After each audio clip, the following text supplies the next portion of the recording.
அன்பு இரட்சகர் இயேசு கிறிஸ்துவின் நாமத்தில் வாழ்த்துக்கள். சங்கீதம் 132 அதிகாரம் ஆரோகண சங்கீதம் முதல் வசனம். கர்த்தாவே, தாவீதையும் அவனுடைய சகல உபத்திரவத்தையும் நினைத்தருளுகிற ஒரு ஆண்டவரை நோக்கி இந்த சங்கீதக்காரன் ஏறெடுக்கிற ஜெபமாக இது அமைந்துள்ளதை நாம் பார்க்க முடிகிறது. ஆதியாகமம் 8 அதிகாரம் 1 வசனத்திலே ஆண்டவர் நோவாவையும் அவனோடு கூட பேழையில் இருந்த சகல நாட்டு மிருகங்களையும் காட்டு மிருகங்களையும் நினைத்தருளுகிற ஆண்டவர் அல்லவா. இங்கே தாவீதையும் அவனுடைய உபத்திரவத்தையும் நினைவு கூறும்படியாக இங்கே இந்த சங்கீதத்தினுடைய ஆசிரியர் ஏறெடுக்கிற ஜெபத்தை நாம் இங்கே பார்க்கிறோம். அவருடைய சந்ததிகள், அவருடைய சிங்காசனத்திலே பின்பாக வரக்கூடிய அவருடைய குமாரர்கள், அவருடைய ஸ்தானத்திலிருந்து ஆட்சி செய்கிறவர்களுக்கு ஆண்டவர் கொடுத்த வாக்கு தத்தங்கள் நிறைவேற வேண்டுமே. ஆண்டவர் அவைகளை தவறவிட மாட்டாரே. அவைகளெல்லாம் நிறைவேற்றப்படுகிறதற்கு தாவீதினுடைய அந்த தியாகத்தை, அவருடைய வாஞ்சையை நாம் ஆண்டவருடைய சமூகத்திலே நினைவு கூறுவோம்.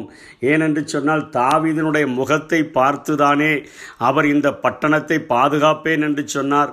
தாவீதினுடைய முகத்தை பார்த்துதானே ஆண்டவர் இந்த பட்டணத்தை நான் வழிநடத்துவேன் என்று சொன்னார், போஷிப்பேன் என்று சொன்னார், பராமரிப்பேன் என்று சொன்னார் என்பதை நினைவு கூறும் வண்ணமாக இந்த சங்கீதத்தினுடைய ஆசிரியர் தாவீதினுடைய அந்த ஏக்க பெருமூச்சை, அவருடைய வாயிலிருந்து புறப்பட்ட அந்த பொருத்தனைகளை அவர் கேட்டதாக சொல்லித்தான் ஆண்டவரிடத்தில் அதை நினைவு கூர்ந்து ஜெபிக்கிறதை பார்க்கிறோம். இதோ நாம் எப்பிராத்தாவிலே அவரின் செய்தியை கேட்டு வனத்தின் வெளிகளிலே அதை கண்டோம் என்று சொல்லி அவர் சொல்லுகிறார். எப்பிராத்தாவிலே என்பது பெத்லெகேமை குறிக்கக்கூடியதாக இருக்கிறது. அங்கே தாவீது இருந்து கொண்டு தனக்கு ஆட்சி கிடைத்தவுடன் தேவனுடைய பெட்டி அங்கே பெலிஸ்தரின் தேசத்திலே பிடிக்கப்பட்டு பாலை யூதாவிலே வைக்கப்பட்டிருந்த அந்த பெட்டியை தன்னுடைய தேசத்திற்குள்ளாக எப்படியாகிலும் கொண்டு வந்து தேவ பிரசன்னத்தினால் நிறைந்த பட்டணத்தில் இருந்து தேவனோடு இணைந்து நான் அந்த ஆட்சியை நடத்த வேண்டும். தேவ பிரசன்னம் இல்லைன்னா நான் ஒன்றுமே இல்லை என்பதை அவருடைய அந்த பட்டணத்திற்கு கொண்டு வருகிறதற்காக அவர் எடுத்த முயற்சியை இங்கே சங்கீதத்தினுடைய ஆசிரியர் நினைவு கூறுகிறதை நாம் பார்க்கிறோம். என்ன சொல்லுகிறார் அவர்? 2 சாமுவேல் 6 அதிகாரத்தில் 30,000 பேரை கூட்டிக் கொண்டு அந்த பாலை யூதாவில் இருக்கக்கூடிய கிபியாவிலிருந்து அபினதாப் வீட்டில் இருந்து அந்த பெட்டியை ஒரு புது ரதத்திலே ஏற்றி ஊசா அகியோ என்கிறவர்கள் நடத்தி கொண்டு வரும்படியாக அந்த பெட்டியை அவர் கொண்டு வரும்பொழுது தேவதாரு மரத்தால் பண்ணப்பட்ட சகல கீதவாத்தியம், சுரமண்டலம், தம்புரு, மேலை, வீணை, கைத்தாளங்களாக இவைகளை எல்லாம் அடித்து நொறுக்கி பாடிக்கொண்டு அந்த உடன்படிக்கை பெட்டியை கொண்டு வரும் பொழுது மாடு மிரளுகிற அந்த நேரத்தில் அந்த பெட்டி அசையும் பொழுது ஊசா அதை தொட்டபோது ஊசாவை தேவன் அவன் துணிகரத்தின் நிமித்தமாய் அடித்தபடினால் அவன் செத்து போனான். தாவீது விசனப்பட்டு அந்த இடத்துக்கு பேரேஸ் ஊசா என்று பெயரிட்டு விட்டு அந்த பெட்டியை அங்கே இருந்து ஓபேத் ஏதோம் என்கிறவனுடைய வீட்டிலே வைத்து விட்டு வந்து விட்டான். 3 மாதங்கள் ஓபேத் ஏதோமுடைய வீட்டிலே அந்த உடன்படிக்கை பெட்டியானது தேவ பிரசன்னத்துக்கு அடையாளமாக அல்லது தேவனே எழுந்தருளுகிறதற்கு அடையாளமாக இருந்த இப்பெட்டியின் நிமித்தமாக அந்த ஓபேத் ஏதோம் வீடு ஆசீர்வதிக்கப்பட்டபடினாலே திரும்பவும் அவன் முயற்சி எடுத்து உடன்படிக்கை பெட்டியை எப்படி கொண்டு வர வேண்டும், எப்படி பலி செலுத்த வேண்டும், எப்படி அதற்குள்ளாக அந்த வளையங்களுக்குள்ளாக அந்த தண்டை பாய்ச்சி எடுத்து வர வேண்டும் என்கிற முறைமையின்படி அவன் எருசலேமுக்கு கொண்டு வந்து அங்கே அதற்கென்று செய்யப்பட்ட ஒரு வாசஸ்தலத்திற்குள்ளாக அந்த பெட்டியை கொண்டு போய் சேர்க்கிறார். 7 அதிகாரத்தில் அவர் கேதுரு மரங்களால் செய்யப்பட்ட ஒரு வீட்டில் வாசம் பண்ணும் பொழுது ஆண்டவருடைய பெட்டி திரைகளின் நடுவில் இருக்கிறதே, தேவ பிரசன்னத்தை என் தேசத்தில் கொண்டு வருகிற, என் வாழ்க்கையில் கொண்டு வருகிற அந்த இயேசு கிறிஸ்துவுக்கு அடையாளமாக இருக்கக்கூடிய அந்த பெட்டிக்காக நான் ஒரு வாசஸ்தலத்தை, ஒரு ஆலயத்தை கட்டுவேன் என்று சொல்லியெல்லாம் அவர் முயற்சி எடுத்தார். அவருடைய வாழ்நாளிலே அவருடைய புலம்புதல்கள், அவருடைய ஏக்கங்கள், அவருடைய பெருமூச்சுகள் எல்லாமே இப்படிப்பட்ட காரியத்தை, ஆண்டவருடைய பிரசன்னத்தை வாஞ்சிக்கக்கூடியதாக இருந்ததே. அதை நாங்கள் கேட்டிருக்கிறோம். எப்பிராத்தாவிலே அதன் செய்தியை கேட்டு அதனுடைய வனத்தின் வெளிகளிலே நாங்கள் அதை கண்டபடியினாலே ஆண்டவருடைய பிரசன்னத்தில் இவ்வளவு வாஞ்சியாக இருக்கிற அந்த தாவீது நிமித்தமாக அதை நினைத்தருளி எங்கள் ஆண்டவர் அவனுடைய கற்பத்தின் கனியை 11ஆம் வசனத்திலிருந்து அதை ஆசீர்வதிங்க. அவனுடைய அபிஷேகம் பண்ணுவித்தவனுடைய முகத்தை உமது தாசனாகிய தாவீது நிமித்தம் புறக்கணிக்காதுங்க. தாவீதை நினைத்து பார்த்து அவனுடைய கற்பத்தின் கனிகளை ஆசீர்வதிங்க. ஆனால் ஒரு கண்டிஷன், அவனுக்கு ஒரு கண்டிஷன் கொடுத்துருக்கிறீங்க. உங்கள் உடன்படிக்கையை அவன் காத்து நடக்கும்பொழுது, சாட்சிகளை காத்து நடக்கும்போது என்றென்றைக்கும் அவங்க சிங்காசனத்தில் வீற்றிருப்பாங்க. அதை நாங்கள் செய்கிறோம், நீர் எங்களுக்கு ஆசீர்வாதத்தை தாரும். தாவீதினுடைய உபத்திரவங்களை நினைத்தருளும். உம்முடைய பிரசனத்திற்காக, உம்முடைய பெட்டிக்காக எத்தனை வாஞ்சை எடுத்தார் என்பதை நினைவு கூர்ந்து அவர்களை ஆசீர்வதியும் என்று சொல்லி இங்கே ஜெபிக்கிறதை நாம் பார்க்கிறோம். இன்றைக்கும் நம்முடைய வாழ்க்கையில் ஆசீர்வாதங்களை பெற்றுக்கொள்ளுகிறதற்கு கிறிஸ்துவினுடைய பாடுகளை நாம் நினைவு கூறுகிறவர்களாக இருக்க வேண்டும்.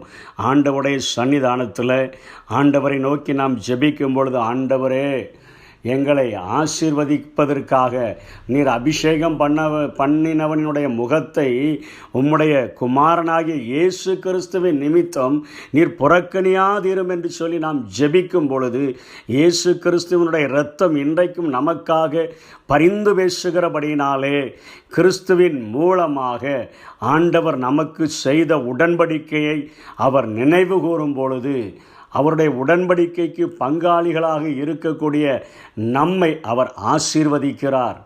13ஆம் வசனத்திலிருந்து அந்த ஆசீர்வாதங்கள் சொல்லப்படுகிறது. அவர் சீயோனை தெரிந்து கொண்டு தமக்கு வாசஸ்தலமாக்கும்படி விரும்பினார். இன்றைக்கு தேவன் நம்முடைய சரீரத்தை அவருடைய ஆலயமாக்கும்படி அவர் விரும்பி இருக்கிறார். நாம் அவருடைய உடன்படிக்கையும் அவருடைய வசனங்களையும் சாட்சிகளையும் காத்து நடந்தால் நமக்குள்ளாக அவர் வாசம் பண்ணுகிற ஸ்தலமாக நம்முடைய சரீரத்தை அவர் ஆயத்தம் பண்ணக்கூடியவராக இருக்கிறார். நம்முடைய ஆகாரத்தை அவர் ஆசீர்வதித்து நம்முடைய ஏழைகளை அப்பத்தினால் திருப்தியாக்கக்கூடியவர்களாக இருக்கிறார். ரட்சிப்பை உடுத்துவேன், அதில் உள்ள பரிசுத்தவான்கள் மிகவும் கெம்பீரிப்பார்கள் என்றெல்லாம் சொல்லப்படுகிறதே. நம்முடைய வாழ்க்கையில் நம்மை சார்ந்தவர்களை மிகவும் கெம்பீரிக்க பண்ணத்தக்கதாக ஒரு தேவ பிரசன்னத்தினால் நிறைந்த ஒரு மனிதனுடைய வாழ்க்கை எத்தனையாய் ஆசீர்வதிக்கப்படும் என்பதை இந்த வசனங்கள் குறிப்பிடக்கூடியதாக இருக்கிறது. அன்றைக்கு தாவீதினுடைய உபத்திரவத்தை, தாவீதினுடைய இருதயத்தினுடைய ஏக்கத்தை, தாவீதினுடைய இருதயத்தினுடைய பெருமூச்சை அந்த சங்கீதத்தினுடைய ஆசிரியர் எப்படி நினைவு கூர்ந்து அவர் ஜெபித்தாரோ, அதே போல் நாம் ஒவ்வொரு நாளும் இயேசு கிறிஸ்துவின் மூலமாக, இயேசு கிறிஸ்துவின் நாமத்தில் அவருடைய முகத்தை பார்த்து ஆண்டவர் நம்மை ஆசீர்வதிக்கும்படியாக அவருடைய வார்த்தைகளுக்கு இணங்கி அவருடைய கட்டளைகளுக்கும் கற்பனைகளுக்கும் நாம் ஒத்து வாழ்ந்து ஆண்டவருக்கு கீழ்ப்படிந்து அவருடைய சமூகத்தில் போய் நின்றோம் என்று சொன்னால் நிச்சயமாக ஆண்டவர் நம்மை ஆசீர்வதிப்பார். அவருடைய சந்ததியிலே தாவீதுக்காக ஒரு கொம்பை முளைக்க பண்ணுவேன், கிறிஸ்து அவருடைய வாழ்விலே அவருடைய சிங்காசனத்திலே வெளிப்படுவார் என்று சொல்லி ஒரு வாக்கருளினாரே. அவருக்கென்று ஒரு விளக்கை ஆயத்தம் பண்ணுவேன், வழி நடத்தக்கூடிய ஒரு விளக்கை ஆயத்தம் பண்ணுவேன் என்று சொன்னாரே.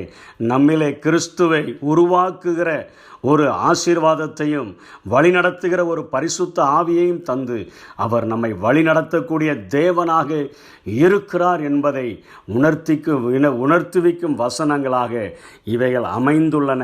எசேக்கியா ராஜாதானே இப்படிப்பட்ட காரியங்களை பாடினார்.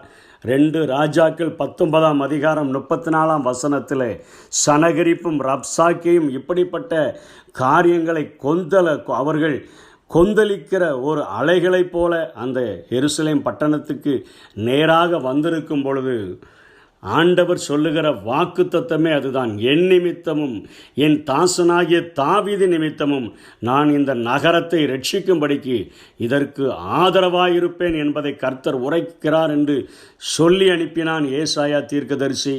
அதே போல் அன்றைக்கு இரவே 1,85,000 பேரை வெட்டி வீழ்த்தக்கூடிய ஒரு தூதன் எழும்பி அந்த பட்டணத்தை ரட்சித்ததை நாம் பார்க்கிறோம். எருசலேமுக்கு ஆதரவாய் இருந்தது போல, எருசலேமை பாதுகாத்தது போல, எருசலேமை வழிநடத்தினது போல, எருசலேமை கடைசி வரையிலும் பராமரிக்கிற ஒரு ஆண்டவர், நாம் அந்த விண்ணரசுக்கு செல்லுகிற வரையிலும் ஆண்டவர் நம்மை பராமரித்து நம்மை வழிநடத்துகிறதற்கு கிறிஸ்துவின் மூலம் உண்மை உள்ளவராய் இருக்கிறார். இப்படிப்பட்ட ஆசீர்வாதங்களை பெற்று வாழுகிற சந்ததியாக இந்த பூமியிலே வாழுவோம். கர்த்தர் நம்மை ஆசீர்வதிப்பாராக. ஆமென். நினைவு கூறும் தெய்வமே நன்றி, நிம்மதி தருபவரே நன்றி. நினைவு கூறும் தெய்வமே நன்றி, நிம்மதி தருபவரே நன்றி. நன்றி இயேசு ராஜா, நன்றி இயேசு ராஜா.